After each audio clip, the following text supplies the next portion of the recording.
اب بتاؤ نا، جس بندے کے تصور میں جنت بھی ہو، جس بندے کے تصور میں دوزخ بھی ہو، وہ کیسے گناہ کرے گا؟ اس کی نماز کیسے قضا ہوگی؟ وہ حرام کام کیسے کرے گا؟ مگر آج ہمارے ذہنوں سے یہ تصور ختم ہوتا جا رہا ہے، بلکہ آج تو حال یہ ہے کہ اس طرح کی باتیں کرو تو لوگ کہتے ہیں یار یہ مولانا صاحب کو کیا ہو گیا، یہ کیوں ڈرانے والی باتیں کر رہے ہیں، یہ کیوں دوزخ کی باتیں کر رہے ہیں؟ سنو، روایت میں آتا ہے لوگ مل کر بیٹھیں پھر اپنی مجلس میں جنت اور دوزخ کا تذکرہ نہ کریں تو فرشتے کہتے ہیں یہ لوگ دو عظیم چیزوں یعنی جنت و دوزخ سے غافل ہو گئے۔ آج ہماری کون سی محفل ہے جس میں یہ بات ہوتی ہے؟ ہماری تو بات ہوتی ہے امریکہ میں کیا ہو رہا ہے، یورپ میں کیا ہو رہا ہے، گھومنے کدھر چلنا ہے، کھانے کدھر چلنا ہے، آج کل موبائل کون سا آیا ہے، کرکٹ میچ کے کیا حالات ہیں، سیاست کے کیا معاملات ہیں۔ Nobody talk about آخرہ، کسی کو فکر ہی نہیں ہے کہ مرنا ہے۔ ہم بتائیں نا، ہماری محفل میں کبھی موت کا ذکر ہوتا ہے، قبر کا ذکر ہوتا ہے، مرنے کے بعد ہوگا کیا؟ اس طرح کی کوئی ایک دوست بات بھی کرتے، لوگ کہتے ہیں یار کیوں مرنے کی بات کر رہے ہیں، کتنا عجیب معاملہ ہے۔ مجھے ایک بات بتائیے، ماشاءاللہ یہاں پڑھے لکھے لوگ بھی موجود ہوں گے، میں ایک لاجیکلی سوال کرتا ہوں، مجھے بتائیں وہ کون سی حقیقت ہے، وہ کون سی ریئلٹی ہے جو دنیا کا ہر مذہب مانتا ہے؟ پتہ ہے آپ کو دنیا کے بہت سارے مذاہب ہیں، بہت سارے بلیف والے لوگ ہیں جو سب کی ایک دوسرے کی باتیں نہیں مانتے، مگر میں جس ریئلٹی کی بات کر رہا ہوں نا، ہر مذہب والا، بلکہ جو مذہب کو نہیں مانتا وہ بھی حقیقت کو مانتا ہے، بڑا بھی مانتا ہے، چھوٹا بھی مانتا ہے، سائنسدان بھی مانتا ہے، بغیر پڑھا لکھا بھی مانتا ہے، ہر دنیا کا شخص مانتا ہے، اور وہ ایک حقیقت کیا ہے؟ موت۔ سب کو پتا ہے کہ مرنا ہے، کوئی انکار نہیں کرتا کہ میں مروں گا نہیں، یا فلاں قوم نہیں مرے گی۔ Everybody knows very well we have to die، ہم سب کو مرنا ہے، مگر کمال دیکھیں مرنے پر بات کوئی نہیں کرتا۔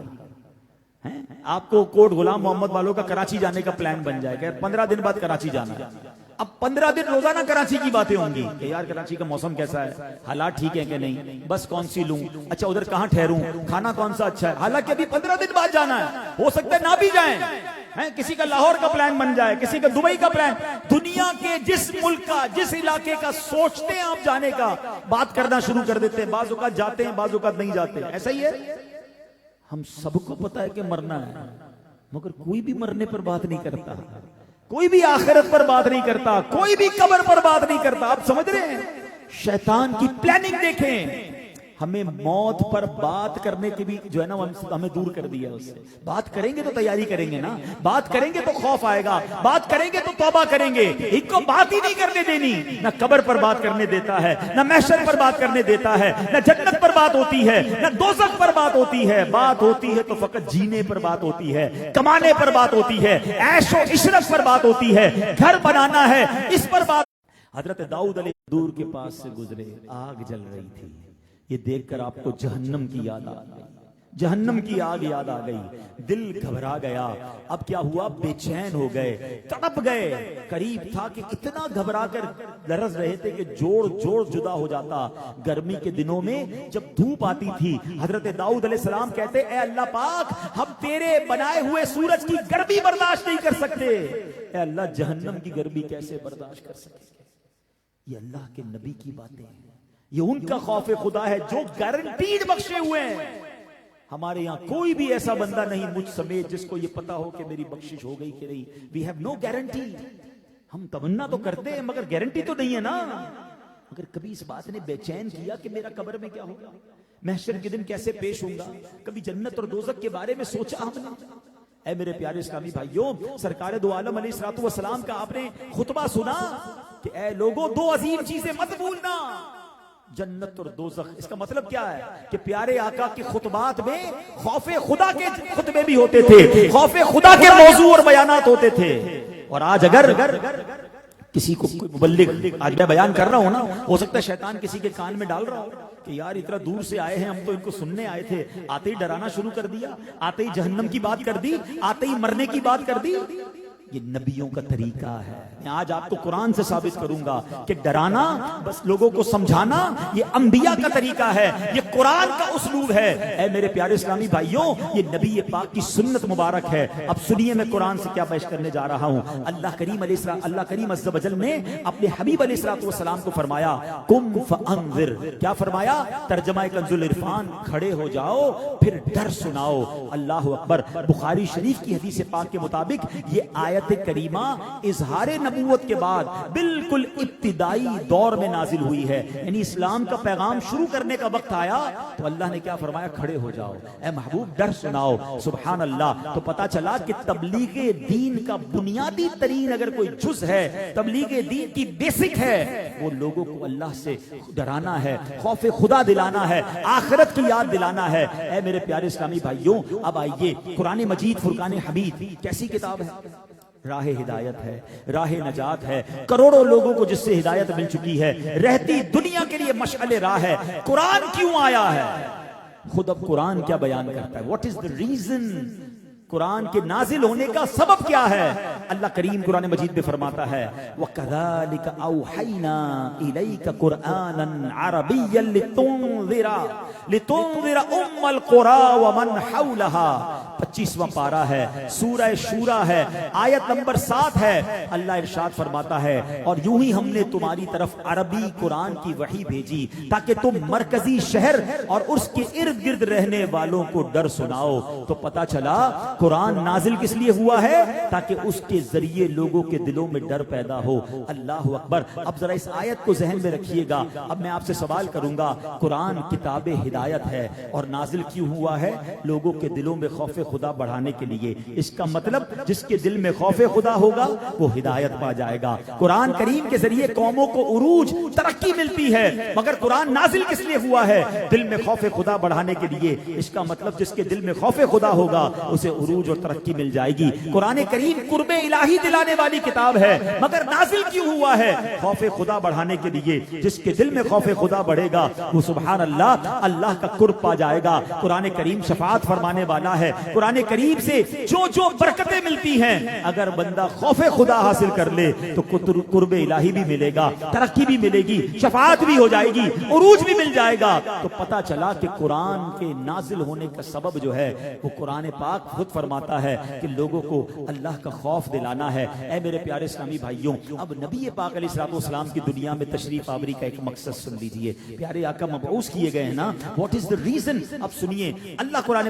پاک میں ارشاد فرماتا ہے لِيَكُونَ لِلْعَالَمِينَ نَذِيرًا. ترجمہ کنز العرفان، تاکہ وہ تمام جہان والوں کو ڈر سنانے والا ہو. معلوم ہوا کہ میرے آقا اس دنیا میں نذیر بھی بن کر تشریف لائے ہیں. یقیناً آپ بشیر بھی ہیں، آپ رحمت للعالمین بھی ہیں، آپ خاتم النبیین بھی ہیں. مگر ہم یہ باتیں سن کر جھومتے رہتے ہیں، مگر یہ کیوں بھول جاتے ہیں کہ آپ نذیر بھی ہیں، آپ ڈر سنانے والے بھی ہیں. اللہ اکبر. اے میرے پیارے اسلامی بھائیوں، ایک دن نبی پاک علیہ الصلوۃ والسلام جہنم کا ذکر فرما رہے تھے. بیان کرتے کرتے میرے آقا نے اس سے پناہ مانگی. اس دوران آپ علیہ السلام نے اپنا چہرہ مبارک ایک طرف کو پھیر لیا. بات کرتے کرتے چہرہ پھیر لیا، پھر ہماری طرف رخ کیا، پھر جہنم سے پناہ مانگی، پھر چہرہ پھیر لیا. تیسری بار جہنم سے پناہ مانگی، پھر چہرہ پھیر لیا. صحابی فرماتے ہیں آپ کا بار بار چہرہ پھیرنا اور آپ کے چہرے کے مقدس تاثرات یہ بتا رہے تھے گویا میرے آقا جہنم کو دیکھ رہے تھے اور ناگواری کا اظہار فرما رہے تھے. پھر آپ نے فرمایا اتقوا النار، یعنی اے لوگو جہنم سے ڈرو. یہ ہے میرے نبی پاک کے ٹاپکس، یہ ہے میرے آقا کے خطبات. آج ہم نے یہ بات کرنا چھوڑ دی ہے. خدا را میرے پیارے اسلامی بھائی، اس دنیا میں رہ کر ہم نے جہنم سے بچنے کی تیاری کرنی ہے، ہم نے جنت میں جانے کی تیاری کرنی ہے. ہم سب کا مائنڈ سیٹ یہ بن گیا کہ 50 60 70 سال کی زندگی لگژری والی ہونی چاہیے. جو کرنا ہے اس دنیا میں کرنا ہے. ارے یہ دنیا تو تھوڑی ہے، اصل تو آخرت ہے. کہیں ایسا نہ ہو دنیا بناتے بناتے آخرت برباد کر دے. میں آپ کو ایک ایگزامپل کے ذریعے سمجھاتا ہوں. میں آج ایک آفر کر دوں اگر کوٹ غلام محمد میں کہ کون ہے کہ جو اس بات پر راضی ہو کہ اس کو 1 سال ایک محل میں رکھا جائے گا، دنیا کے بہترین کھانے کھلائے جائیں گے، دنیا کے بہترین لباس اس کو دیے جائیں گے، مگر اس کے بعد 50 سال جیل میں رکھا جائے گا اور روز کوڑے مارے جائیں گے. جو یہ آفر قبول کرتا ہے آ جائے. کون عقل مند قبول کرے گا کہ یار 1 سال کے عیش کے بعد 50 سال کی سزا؟ کوئی نہیں کرے گا نا. کاش یہ بات سمجھ آ جائے کہ دنیا کے عیش کے چکر میں جو آخرت برباد کر رہے ہیں نا، یہ 1 اور 50 کا ریشیو بھی بہت تھوڑا ہے. مجھے بتائیں کتنے سال جئیں گے؟ پاکستان میں اوسطاً عمر کیا ہے؟ 60 سال 70 سال. ماں باپ کی دعا لگ گئی تو 100 سال. پھر تو مرنا ہے نا. کہاں جائیں گے؟ قبر میں جائیں گے. کتنے سال رہیں گے؟ حضرت آدم علیہ السلام سے لے کر آج تک لوگ قبر میں جا رہے ہیں، سب قبر میں ہیں. ہم بھی جائیں گے، پتہ نہیں کتنے 100 سال رہیں گے، کتنے 1000 سال رہیں گے. اس کا مطلب دنیا کے 70-80 سال اور قبر کے ہو سکتا ہے 700-800 1000 سال، 2000 سال. اچھی تو صرف قبر ہے نا. پھر قیامت کا 50,000 سال کا دن، پھر اللہ نہ کرے جہنم میں جانا پڑ گیا. تو کمپیئر تو کریں کہ 50-60 سال 70 سال کی زندگی کی اہمیت ہے یا آخرت کی اہمیت ہے. مگر کوئی تیاری کرنے کے لیے تیار نہیں ہے، کوئی سوچتا بھی نہیں ہے. خدا را آج میرے آقا کے فرامین سنا رہا ہوں، آپ کو قرآن کی آیتیں سنا رہا ہوں کہ ڈریے. ہاں میں آج اپنے آپ کو بھی اور آپ کو بھی قرآن اور حدیث کے ذریعے ڈرانے آیا ہوں کہ تیاری کیجئے آخرت کی. جہنم میں نہیں جانا ہم نے، سرکار کے غلاموں کے لیے جنت بنی ہے.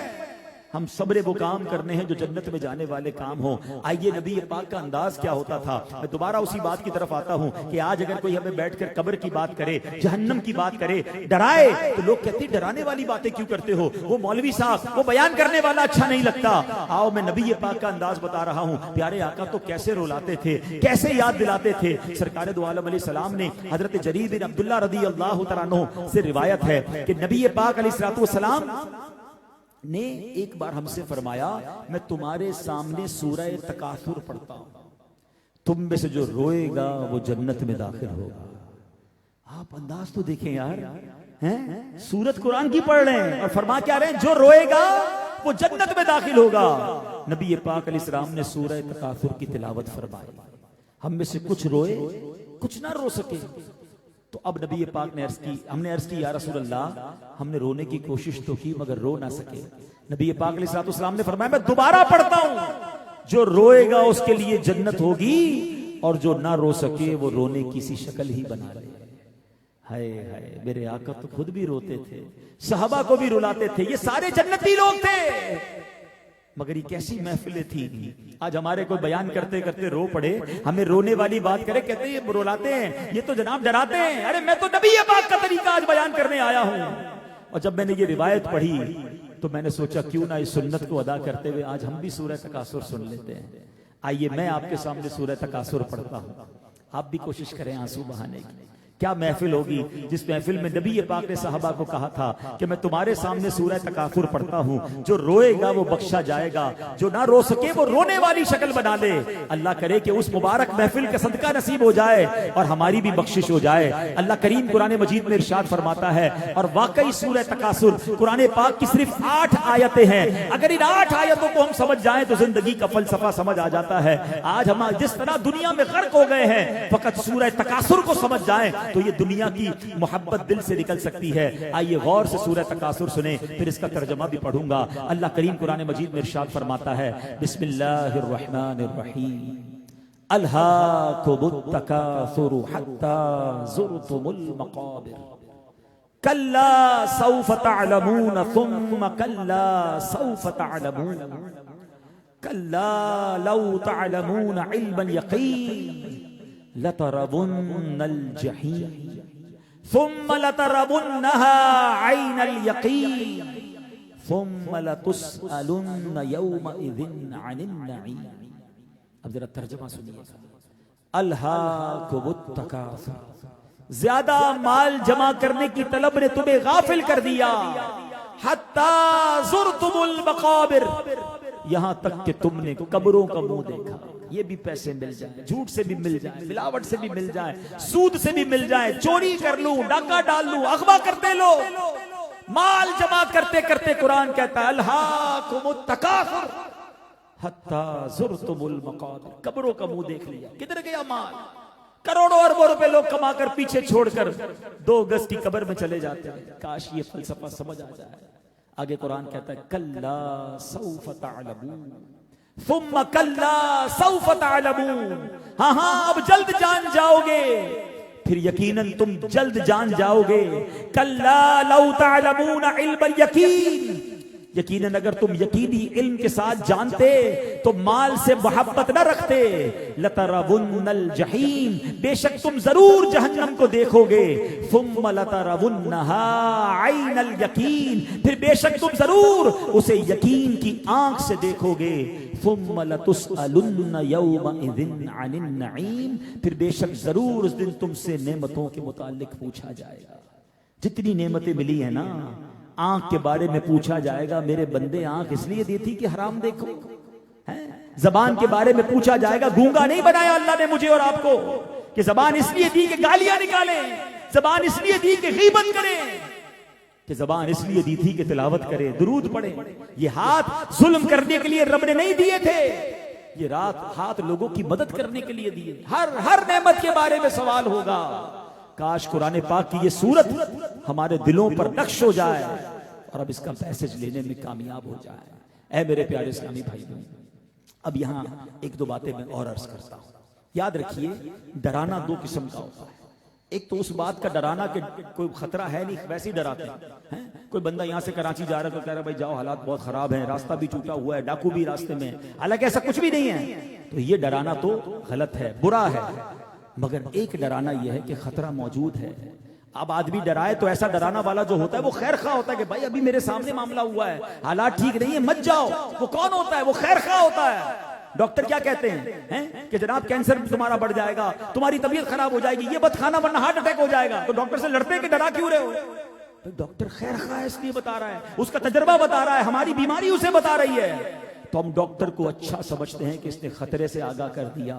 کاش ہم اس میرے اسلامی بھائی کو، اس مبلغ کو، اس عالم کو بھی اچھا سمجھیں جو ہمیں سمجھا رہا ہے، ہمیں ڈرا رہا ہے، ہمیں بتا رہا ہے کہ یہ راستہ اچھا نہیں ہے. تو اے میرے پیارے اسلامی بھائیو، اس کو خیر خواہ سمجھیں. انبیاء نے ڈرایا، صحابہ نے ڈرایا، اولیاء نے سمجھایا، اور یہی قرآن کا انداز ہے. اے میرے پیارے اسلامی بھائیو، قرآن کے ذریعے آج یہ جانتے ہیں کہ ڈرانا تو سنت انبیاء ہے. اب ذرا سنتے جائیے گا. حضرت اللہ کے نبی حضرت نوح علیہ السلام تشریف لائے. آپ نے لوگوں کو کیا کہا؟ انی لکم رسول امین فاتقوا اللہ واطیعون، بے شک میں تمہارے لیے ایک امانت دار رسول ہوں، تو اللہ سے ڈرو، میری اطاعت کرو. دو قسم کے گروہ بن گئے، کچھ لوگ نہیں ڈرے، کچھ ڈر گئے، کچھ ایمان لائے. اب ایسا سیلاب آیا، دنیا میں اتنا بڑا سیلاب کبھی نہیں آیا تھا. حضرت نوح کی ساری قوم غرق ہو گئی. جو ڈر کر ایمان لے آئے 80 لوگوں کو اللہ نے بچا لیا. قوم عاد کی طرف حضرت ہود علیہ السلام آئے. آپ نے کیا کہا؟ انی لکم رسول امین فاتقوا اللہ واطیعون، بے شک میں تمہارے لیے ایک امانت دار رسول ہوں، اللہ سے ڈرو، میری اطاعت کرو. قوم دو حصوں میں بٹ گئی. کچھ لوگ تو اللہ سے ڈر گئے، ایمان لے آئے، باقی نہیں ڈرے بلکہ الٹا اعتراض کرنے لگے. ان نہ ڈرنے والوں پر قرآن کیا کہتا ہے؟ کیا ہوا؟ اللہ پاک نے سخت زناٹے دار آندھی کا عذاب بھیجا. جو ڈرنے والے تھے محفوظ ہو گئے، اعتراض کرنے والے سب کے سب ہلاک و برباد ہو گئے. حضرت لوط علیہ السلام تشریف لائے. قرآن کہتا ہے اپنی قوم کو انہوں نے کیا کہا؟ فاتقوا اللہ واطیعون، اللہ سے ڈرو، میری اطاعت کرو. جنہوں نے بات سنی، ڈر گئے، ایمان لے آئے، وہ بچ گئے. جو نہیں ڈرے، اعتراض کرنے لگے، اللہ نے حضرت جبریل امین کو بھیجا. کیا ہوا قوم لوط کے ساتھ؟ جبریل امین نے اپنے پروں پر اس پوری قوم کو اٹھایا اور اٹھا کر پتھر پر پٹک دیا اور پتھروں کی بارش ہوئی. ساری قوم لوط ہلاک ہو گئی. ایکا والے تھے، ان کی طرف حضرت شعیب علیہ السلام کو اللہ نے بھیجا. قرآن میں موجود ہے. اپنی قوم کو کیا کہا؟ فاتقوا اللہ واطیعون، تو اللہ سے ڈرو، میری اطاعت کرو. ڈرنے والے جو تھے وہ ڈر گئے، ایمان لے آئے. اعتراض کرنے والے اعتراض کرنے لگ گئے. عذاب ہوا اور عذاب ایسا آیا کہ سارے کے سارے بچ گئے. تو پتا چلا کہ دو قسم کے لوگ شروع سے چلے آ رہے ہیں. جو ڈر جاتے ہیں، جو توبہ کر لیتے ہیں، جو ایمان لے آتے ہیں، جو اللہ کی طرف آ جاتے ہیں، وہ بچ جاتے ہیں. جو نہیں ڈرتے، جو بے باک ہو جاتے ہیں. آج کل لوگ عجیب عجیب بات کرتے ہیں، یار آخرت میں دیکھیں گے، قیامت کی ماد اللہ قیامت میں دیکھ لیں گے. اتنی بے باکی آ گئی ہے کہ اگر کوئی کسی کے پیسے کھا جائے اور وہ بیچارہ مظلوم کہے کہ دیکھو دے دو ورنہ قیامت کے دن لوں گا، کہتا ہے قیامت میں گریبان پکڑ لینا. یعنی قیامت کو بھی ہلکا جان لیا. یاد رکھیے یہ بعض اوقات کفریہ کلمات تک ہو جاتے ہیں. کبھی ایسی بات نہ کریں، آخرت کو ہلکا نہ جانیں. اب ہمارے حضرت عثمان غنی رضی اللہ عنہ کے بارے میں آتا ہے, مجھے بتاؤ آپ ذو النورین ہیں, قطعی جنتی ہیں, کئی بار نبی پاک سے جنت خریدی ہے, مگر خوف خدا کا عالم کیا تھا؟ قبرستان جاتے تھے نا, قبر کو دیکھتے تھے, اتنا روتے تھے, اتنا روتے تھے, آپ کی داڑھی آنسوؤں سے تر ہو جاتی. کسی نے پوچھا حضور آپ محشر کی بات پر, جہنم کی بات پر اتنا نہیں روتے, مگر قبر کو دیکھ کر بڑا روتے ہیں, اس کی کیا وجہ ہے؟ ذو النورین ہیں, پکے جنتی ہیں, مگر پتہ ہے کیا کہتے ہیں؟ کہتے ہیں قبر ہی پہلی منزل ہے, جو ادھر پاس ہو گیا ادھر کامیاب ہو گیا آگے بھی کامیاب ہو جائے گا, جو ادھر پکڑا گیا وہ آگے بھی پھنس جائے گا. یہ کون کہہ رہا ہے؟ جن کی قبر جنت کا باغ ہے. مگر سچ بتاؤ میں اور آپ قبرستان جاتے ہیں, کبھی خیال آتا ہے؟ اب تو جنازے میں جاتے ہیں نا لوگ, تو موبائل چل رہا ہوتا ہے, ہنسی مذاق ہو رہی ہوتی, کاروبار ہو رہا ہوتا ہے. اللہ اکبر, میت دفنائی جا رہی ہے اور آپ کو اس وقت بھی کوئی عبرت نہیں ہو رہی. پہلے کے زمانے میں پتہ کیا ہوتا تھا؟ لوگوں کو یہ پہچاننا مشکل ہو جاتا تھا کہ میت کا رشتہ دار کون ہے. پتہ کیوں؟ سارے روتے تھے. اس لیے نہیں کہ سب کو میت سے بڑا پیار ہوتا تھا, کیونکہ جو قبرستان جاتا تھا سب کو اپنی قبر یاد آتی تھی, سب اس لیے روتے تھے. اور آج قبرستان بھی جائیں, اپنے ہاتھ سے قبر میں اتاریں. ہم اپنے دوستوں کو قبر میں اتارتے ہیں, آپ نے دیکھا کیا کہتے ہیں دوست؟ یار ذرا پوری قبر مٹی ڈال دو, دیکھو وہ سوراخ رہ گیا اس کو بھی بند کر دو. ایک سوراخ بھی نہیں چھوڑتے ہوا کے لیے, اس طرح دفن کیا جاتا ہے. اس دفن کرتے وقت کیوں خیال نہیں آتا کہ آج اس کو ڈال رہا ہوں, کل میری باری ہے؟ کس بات کا کروفر ہے, کس بات کا جاہو جلال ہے, کس بات کا روب ہے, کس بات کا دبدبہ ہے, کس بات کا ظلم اور زیادتی ہے؟ ارے مرنا ہے اور اکیلے قبر میں جانا ہے, وہاں کسی کی نہیں چلے گی, وہاں میرے اعمال ہوں گے اور میں ہوں گا. کیوں تیار نہیں کرتے اعمال؟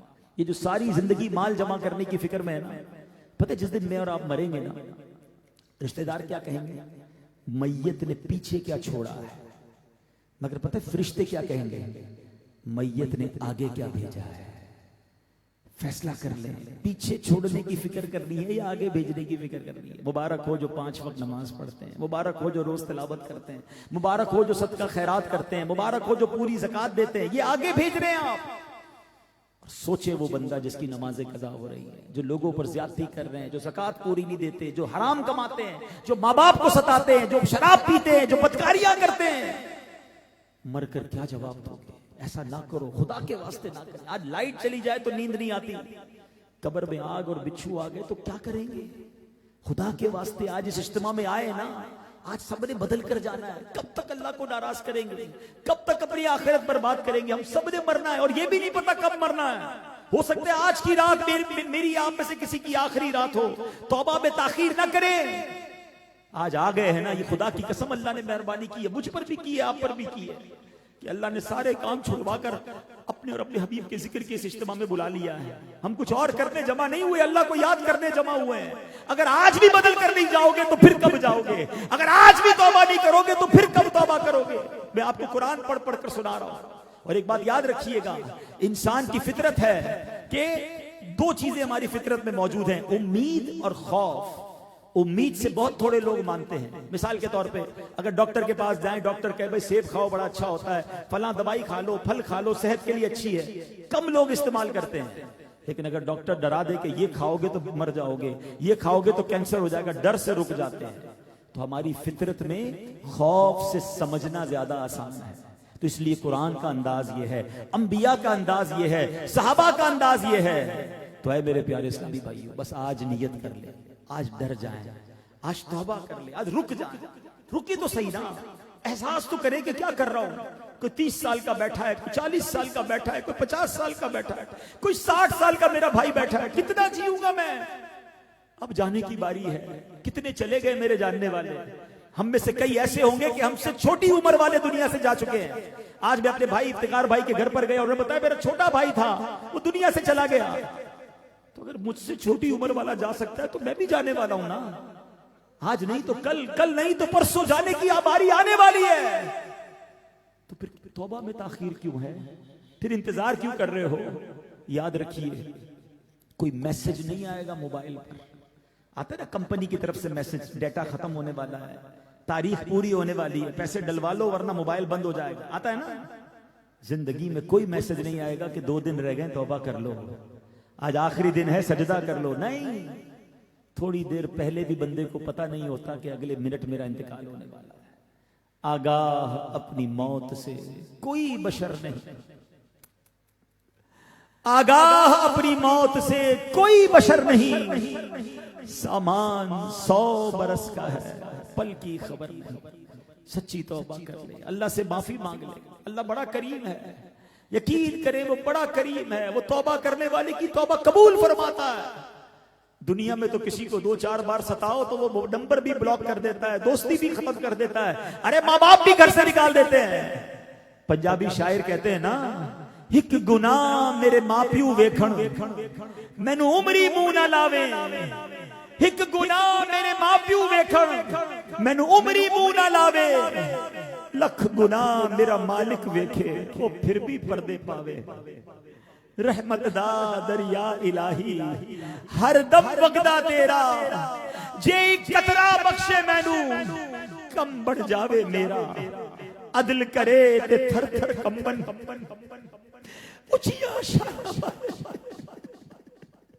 اگر انصاف ہوا تو مارے جائیں گے، ہم عدل و انصاف کے تو قابل ہی نہیں، ہم سب کو پہلے ہی پتہ ہے گناہ زیادہ ہے، عدل کرے تے تھر تھر کمبن، اچھیاں شانہ والے، فضل کرے تے بخشے جا سکتے، میں ورگے منہ کالے، آؤ اپنے رب سے دوستی کر لیں، ارے یقین مانو وہ اپنی ہماری ماں سے کئی گنا زیادہ چاہنے والا ہے، ایک بار آنکھوں سے آنسو بہ نکلیں، ایک بار سچے دل سے اس سے توبہ کر لیں، وہ کیسی کا دعا توبہ قبول فرماتا ہے۔ اے میرے پیارے اسلامی بھائیوں، حدیث پاک میں آتا ہے، میرے آقا علیہ السلام فرماتے ہیں کہ قیامت کے دن سب آنکھیں رونے والی ہوں گی مگر 3 آنکھیں نہیں روئیں گی، فرمایا ان میں ایک آنکھ وہ بھی فرمائی جو اللہ پاک کے خوف سے روئے گی، یعنی جو آنکھ خوف خدا سے روتی ہے وہ قیامت کے دن نہیں روئے گی۔ نبی پاک علیہ السلام نے فرمایا، اے پیارے آقا نے یہ آیت تلاوت فرمائی، وقودها الناس والحجارہ، جس کا ترجمہ ہے جس کا ایندھن آدمی اور پتھر ہیں۔ آقا فرماتے ہیں جہنم کی آگ 1000 سال تک بھڑکائی گئی تو سرخ ہو گئی، پھر 1000 سال تک بھڑکائی گئی تو سفید ہو گئی، پھر 1000 سال تک بھڑکائی گئی تو سیاہ ہو گئی، اب نری سیاہ ہے اور یہ کبھی بھی نہیں بجھے گی۔ یہ سن کر ایک حبشی رونے لگا، حضرت جبریل تشریف لائے، پوچھا یہ کون ہے؟ نبی پاک علیہ السلام نے فرمایا یہ حبشہ میں کا رہنے والا ہے۔ جبریل امین نے فرمایا اللہ پاک فرماتا ہے مجھے عزت و جلال کی قسم، میرا جو بندہ دنیا میں میرے خوف سے روئے گا میں اسے جنت میں ضرور ہنساؤں گا۔ اللہ کرے کہ ہمیں اس کا حقیقی خوف نصیب ہو جائے۔ میرے عشق بہتے رہیں کاش ہر دم، میرے عشق بہتے رہیں کاش ہر دم، تیرے خوف سے یا خدا یا الہی، تیرے خوف سے یا خدا یا الہی، میرا ہر عمل بس تیرے واسطے ہو کر اخلاص ایسا عطا یا الہی، کر اخلاص ایسا عطا یا الہی، خدایا برے خاتمے سے بچانا، خدا یا برے خاتمے سے بچانا، پڑھوں کلمہ جب نکلے دم یا الہی، پڑھوں کلمہ جب نکلے دم یا الہی۔ بس میرے پیارے اسلامی بھائی، آج آئے ہیں نا اجتماع میں اللہ سے دوستی کرنے، اللہ کو راضی کر لیں. بہت ہو گئے گناہ, بڑی ہو گئی خطائیں, بڑی کر لی نماز قضا, بہت حرام لوگوں نے کما لیا. شراب پینے والا شراب سے توبہ کر لے, بدکاری کرنے والا بدکاری سے توبہ کر لے, جھوٹ بولنے والا جھوٹ سے توبہ کر لے, غیبت کرنے والا غیبت سے توبہ کر لے, ماں باپ کو ستانے والا راضی کر لے اپنے ماں باپ کو. جس نے بہنوں کا حق کھایا ہے, وراثت کھا لی ہے, بہنوں کا حق دے دو, یتیموں کا مال اسے لوٹا دو. ہم سب نے مرنا ہے, کچھ بھی ساتھ نہیں جائے گا. اللہ ناراض ہو گیا تو مارے جائیں گے, پکڑے جائیں گے. بہت کمزور ہیں ہم تو جب سرما لگاتے ہیں تو ہاتھ کانپ رہا ہوتا ہے, کہیں آنکھ میں زخم نہ لگ جائے, سلائی زور سے نہ لگ جائے. کان صاف کرتے وقت اگر وہ ڈنڈی تیز لگے تو درد ہو جاتا ہے. ارے جس کے کان اتنے کمزور ہوں, جس کی آنکھیں اتنی کمزور ہوں, ارے پیر میں کانٹا چبھ جائے تو چیخ نکل جاتی ہے. اتنے نازک بدن والے کی قبر میں اگر سانپ آ گیا, بچھو آ گئے, آگ جلا دی گئی, حدیثوں میں آتا ہے جس سے اللہ ناراض ہوا اس کی قبر کو ایسے قبر بندے کو دبائے گی کہ اس کی پسلیاں ٹوٹ پھوٹ کر ایک دوسرے میں پیوست ہو جائیں گی. کیسے سہیں گے؟ ہم نہیں سہ سکیں گے, کچھ بھی نہیں سہ سکیں گے, بڑے کمزور ہیں.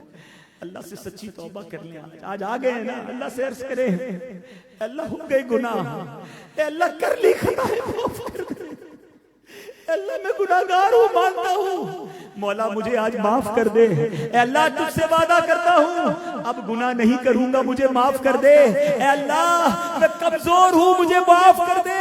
اے اللہ مجھے شیطان نے بہکا دیا تھا, مجھے معاف کر دے. اے اللہ پوری نمازیں پڑھوں گا, اے اللہ مجھے معاف کر دے. اے اللہ اپنی آنکھوں کو گناہوں سے بچاؤں گا, اے پروردگار معاف کر دے. اے اللہ ان کانوں کو حرام سے بچاؤں گا, بس مولا معاف کر دے.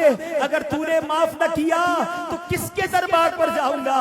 میرے مولا مجھے معاف کر دے. اے اللہ تجھے نبی پاک کا واسطہ, اے اللہ مجھے معاف کر دے. اے اللہ کمزور ہوں, پہلے بھی توبہ کی, شیطان مجھے کھینچ کر گناہوں کی طرف لے گیا. اے اللہ آج معافی بھی مانگتا ہوں, مدد بھی مانگتا ہوں. اے اللہ مدد کر دے, سچی توبہ دے دے. اے اللہ میں تیری قسم نیک بننا چاہتا ہوں. اے اللہ میں تیری قسم سدھرنا چاہتا ہوں. میں گناہوں کے دلدل میں غرق نہیں ہونا چاہتا. اے اللہ میں اپنی قبر و آخرت کو برباد نہیں کرنا چاہتا. اے اللہ میں یہ بھی جانتا ہوں ان قریب مرنے والا ہوں. اے اللہ ہمت بھی دے دے, اے اللہ طاقت بھی دے دے, شیطان کے مقابلے کی قوت بھی دے دے, اور اے اللہ مجھے معاف بھی کر دے. اے اللہ اپنے پسندیدہ بندوں میں شامل کر لے. اے اللہ میں تیرے مردود بندوں میں نہیں, تیرے محبوب بندوں میں شامل ہونا چاہتا ہوں. اے اللہ مجھے شامل کر دے. آج کے اس اجتماع کی برکت سے مجھے معاف کر دے. آؤ میرے پیارے اسلامی بھائیوں, اپنے رب سے دوستی کر لو, اپنے رب سے معافی مانگ لو, اور بس آج نیت کر لو. اللہ بڑا قریب ہے, آپ نے نیت کرنی ہے, اس نے مدد کرنی ہے. سچی پکی نیت کیجئے, اور جس کے دل میں پکا ارادہ ہو وہ یہ نعرہ بلند کرے کہ انشاءاللہ آج کے بعد ہماری کوئی نماز قضا نہیں ہوگی, آج کے بعد جھوٹ نہیں بولیں گے, آج کے بعد حرام روزی کے قریب نہیں جائیں گے, آج کے بعد کوشش کریں گے کہ سنت کے مطابق زندگی گزاریں. اے میرے پیارے اسلامی بھائیوں, اگر واقعی اب ذہن بن گیا ہے, اگر واقعی یہ دل بن گیا ہے کہ اب گناہ نہیں کر لے, تو آؤ میں آپ کو راستہ بتاتا ہوں, آؤ میں آپ کو طریقہ بتاتا ہوں. اور وہ راستہ یہ ہے کہ ہم دعوت اسلامی کے ماحول سے وابستہ ہو جائیں. واللہ ہم نے لاکھوں نوجوانوں کو دیکھا ہے کہ جو بدلتے چلے جا رہے ہیں. آپ دیکھیں نا, آپ کے محلے میں, آپ کے شہر میں, آپ کے علاقے میں مثالیں ہوں گی کہ جو ایک وقت کی نماز نہیں پڑھتا تھا آج لوگوں کو فجر میں اٹھانے والا بن گیا ہے. آپ ایسے کئی نوجوانوں کو جانتے ہوں گے جو اپنے ماں باپ کی بات بھی نہیں مانتے تھے, آج ماں باپ کی ہاتھ چومنے والے بن گئے. سروں پر امامے ہیں, چہرے پر داڑھی ہے. ارے جب یہ بدل سکتے ہیں تو میں بھی بدل سکتا ہوں, میں بھی نیک بن سکتا ہوں. اپنے لیے, اپنے بچوں کے لیے, اپنے گھر والوں کے لیے اس ماحول کو اپنا لیجئے. اسلامی بہنوں کو اسلامی بہنوں کے اجتماع میں بھیجیں, اسلامی بھائی اسلامی بھائیوں کے اجتماع میں آئیں. بچوں کو دعوت اسلامی کے مدارس اور جامعات میں داخل کریں, دعوت اسلامی کے قافلوں میں سفر کریں. میڈیا دیکھنا ہے, چینل دیکھنا ہے تو کوئی اور چینل نہیں, اپنی فیملی کے ساتھ بیٹھ کر مدنی چینل دیکھیں. انشاءاللہ گھر والوں کا دل بھی بدلنے لگے گا, ہم سب نیک راستے پر آ جائیں گے. بس ایک تو نیت کرنی ہے اور دوسرا اس ماحول سے وابستہ ہو جانا ہے. آج تو ماشاءاللہ کوٹ غلام محمد میں ہزاروں کی تعداد میں عاشقان رسول آئے ہیں, لیکن ایسا نہ ہو کہ بس آج آئے ہیں اور اگلی جمعرات اجتماع میں نہ ہو, بلکہ آپ جہاں جہاں سے آئے ہیں یہ بھی بھی نیت کریں کہ اب انشاءاللہ ہر جمعرات اپنے شہر میں ہونے والے دعوت اسلامی کے اجتماع میں شرکت کریں گے۔ میں رب کریم سے دعا کرتا ہوں، اے اللہ ہمارا کام توبہ کرنا ہے، اے اللہ ہمارا کام نیت کرنا ہے، اے قوت والے مالک، اے طاقت والے مولا، ہمیں قوت عطا فرما، ہمیں سچی توبہ عطا فرما، اور آج ہم نے جو نیتیں کی ہیں ہمیں ان پر استقامت عطا فرما۔ آمین بجاہ النبی الامین صلی اللہ تعالی علیہ وسلم۔ صلو علی الحبیب صلی اللہ تعالی علی محمد صلی اللہ علیہ وسلم۔ پیارے پیارے صاحب الحمدللہ مسلمان کا سرمایہ اس کا ایمان ہے۔ ایمان کی حفاظت کا ایک ذریعہ کسی پیر کامل کا مرید ہونا بھی ہے۔ مرید بننے میں خرچ کچھ نہیں، جبکہ دنیا و آخرت کی برکتیں بے شمار ہیں۔ جیسا کہ حضور غوث اعظم شیخ عبد القادر جیلانی رحمت اللہ تعالی علیہ کے فرمان کے مطابق ان کا مرید چاہے کتنا ہی گناہگار ہو، وہ اس وقت تک نہیں مرے گا جب تک توبہ نہ کر لے۔ مزید فرمانے غوث اعظم ہے، میں اس وقت تک اپنی رب کی بارگاہ سے نہ ہٹوں گا جب تک اپنے ایک ایک مرید کو داخل جنت نہ کرا لوں۔ الحمدللہ ہمارے درمیان رکن شورا حاجی عبدالحبیب اتاری دامت برکاتہم العالیہ تشریف فرما ہے۔ یہ امیر اہل سنت حضرت علامہ مولانا محمد الیاس اتار قادری دامت برکاتہم العالیہ کا مرید بنانے کے مجاز ہیں۔ امیر اہل سنت سرکار غوث اعظم کے سلسلے میں مرید بناتے ہیں۔ مرید و طالبین کے لیے شجرہ قادریہ شائع کیا گیا ہے۔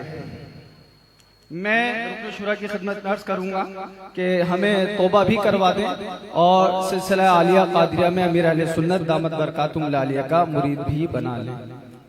میرے وہ اسلامی بھائی جو مرید ہونا چاہیں، جس طرح میں کہتا جاؤں دہراتے جائیں۔ بسم اللہ الرحمن الرحیم۔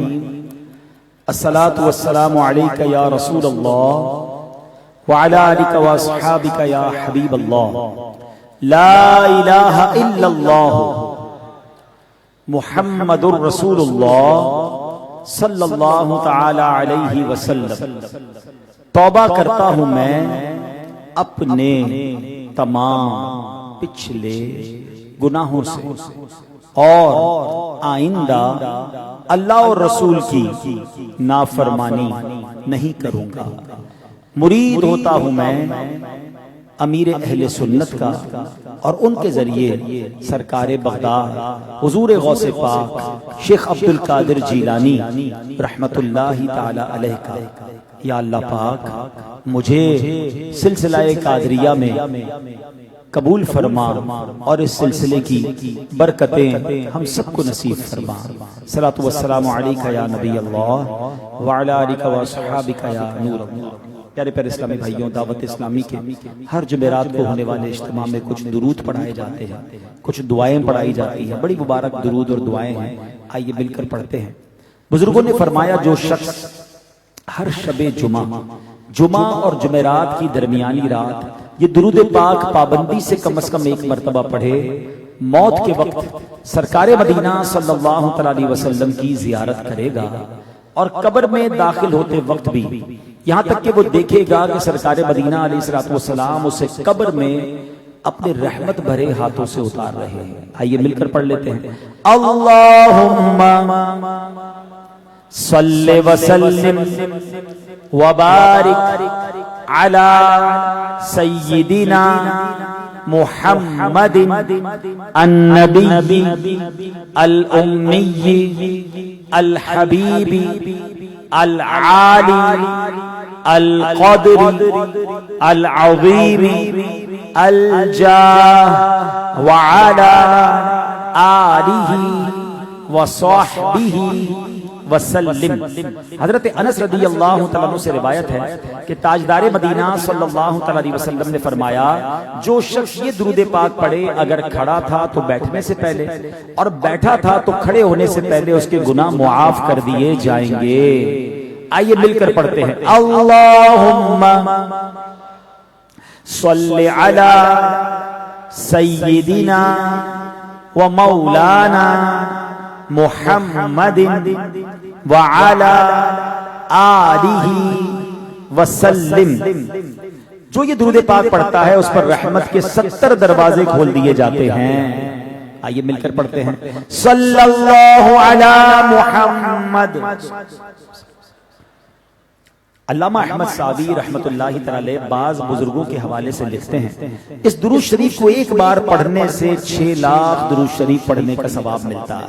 آئیے مل کر پڑھ لیتے ہیں اللہم صلی علی سیدنا محمد عدد ما فی علم اللہ صلاة دائمة بدوام ملک اللہ. ایک دن ایک شخص آیا تو نبی پاک علیہ السلام نے اسے اپنے اور صدیق اکبر رضی اللہ عنہ کے درمیان بٹھا لیا. اس سے صحابہ کرام کو بڑی حیرت ہوئی کہ یہ کون بڑے مرتبے والا شخص ہے. جب وہ چلا گیا تو نبی پاک علیہ السلام نے فرمایا یہ جب مجھ پر درود پاک پڑھتا ہے تو یوں پڑھتا ہے. آئیے ہم بھی پڑھ لیتے ہیں اللہم صلی علی محمد کما تحب وَتَرْضَى لَهُ. شافع امم علیہ السلام کا عظمت والا فرمان ہے جو شخص یوں درود پاک پڑھے اس کے لیے میری شفاعت واجب ہو جاتی ہے. آئیے پڑھ لیتے ہیں اللہم صلی علی محمد وَأَنزِلْهُ الْمَقْعَدَ المقرب عندك یوم القیامہ. حضرت ابن عباس رضی اللہ عنہ سے روایت ہے کہ نبی پاک علیہ السلام نے فرمایا اس کو پڑھنے والے کے لیے 70 فرشتے 1000 دن تک نیکیاں لکھتے ہیں. آئیے پڑھتے ہیں جزا اللہ عنا محمدا ما هو اہلہ. فرمان مصطفیٰ صلی اللہ علیہ وسلم جس نے اس دعا کو 3 مرتبہ پڑھا گویا اس نے شب قدر حاصل کر لی. آئیے مل کر پڑھتے ہیں لا الہ الا اللہ الحلیم الکریم سبحان اللہ رب السماوات السبع ورب العرش العظیم. لا الہ الا اللہ الحلیم الکریم سبحان اللہ رب السماوات السبع ورب العرش العظیم. لا الہ الا اللہ الحلیم الکریم سبحان اللہ رب السماوات السبع ورب العرش العظیم. صلو علی الحبیب صلی اللہ تعالی علیہ وسلم. اب انشاءاللہ ذکر ہوگا اور دعا ہوگی.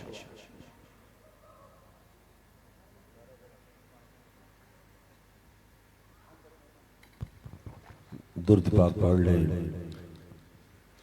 الصلاة والسلام عليك يا رسول الله الصلاة والسلام عليك يا حبيب الله الصلاة والسلام عليك يا نبي الله الصلاة والسلام عليك يا نور الله الصلاة والسلام عليك يا رسول الله الصلاة والسلام عليك يا حبيب الله الصلاة والسلام عليك يا نبي الله الصلاة والسلام عليك يا نور الله الصلاة والسلام عليك يا رسول الله الصلاة والسلام عليك يا حبيب الله الصلاة والسلام عليك يا نبي الله